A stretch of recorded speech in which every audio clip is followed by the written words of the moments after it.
So what does this data mean? Well, the number of new cases that is happening per day is lower than it's been in several months, as we saw in that trend line on one of the earlier slides. And as I said, the highest number of cases are really amongst the young adults, and I would expect that to continue with the university in session as well. As I said, we've seen a very high infection rate among racial and ethnic minorities, particularly among the Latinx community. And this disease has the most adverse impact on our older adult population. Next slide, please.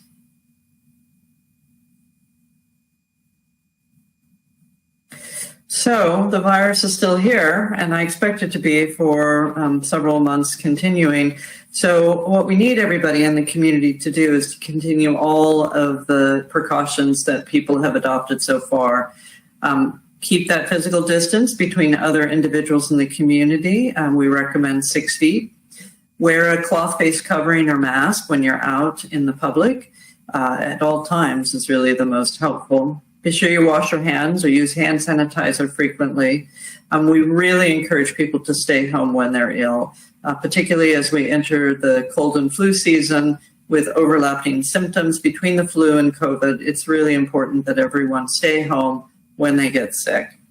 And then finally, clean surfaces frequently, particularly those high-touch areas, so that you don't inadvertently pick it up when you touch a doorknob or a light switch. Next slide.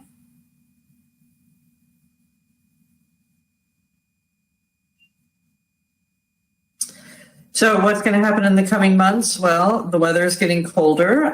We had a taste of that a little bit over the weekend with the rainy weather that kept us all indoors. And with that, we think that the spread of the virus might increase. Right now, we've just ending our summer season where people spend a lot of time outdoors, and we know that outdoors is safer with regards to contracting this virus. There's less chance that aerosol particles will stay in a confined area, and people are more naturally inclined to physically distance. Additionally, the holidays are coming, and we know that families will want to get together, and that's going to present some additional challenges. I think it's really important that families begin to think of this now. We've already started doing that in our household. How are we going to have Thanksgiving dinner in a way that's going to make it safe for those who are at higher risk in our family? And I suggest that everyone begin to have those conversations about ways to do that.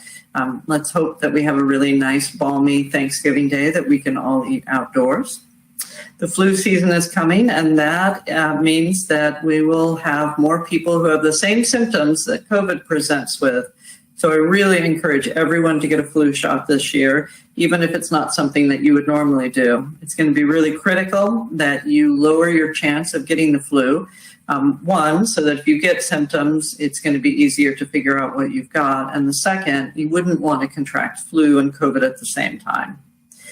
And then finally, we are beginning to plan for our vaccination campaign. There are a number of vaccines for COVID-19 that are in late stage of development right now. We're beginning to put together plans for how to vaccinate the community.